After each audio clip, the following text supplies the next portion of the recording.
Dans ce centre de formation de Benin City, Joy tente de renouer avec une vie normale. Son rêve était de rejoindre l'Europe. Sur son chemin, la Libye est devenue sa prison.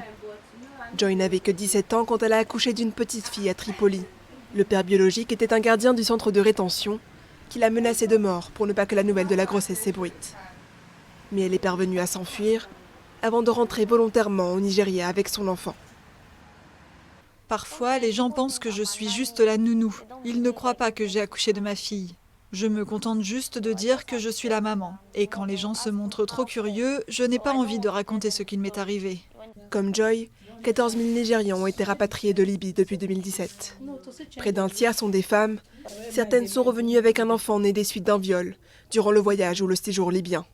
Faith a été victime d'abus de ses passeurs et des trafiquants, avant d'être revendue à un homme qui en a fait son esclave sexuelle et dont elle est tombée enceinte.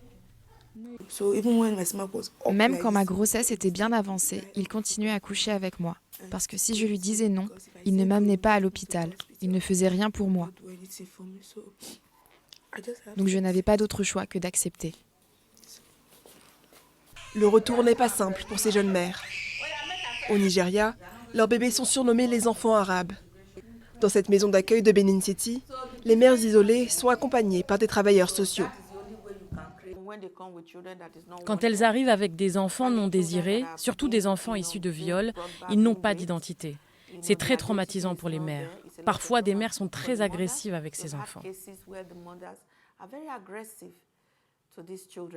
Joy et Faith ont réussi à s'échapper, mais la majorité des migrantes ont trop peur d'affronter le retour dans leur famille, avec une nouvelle bouche à nourrir.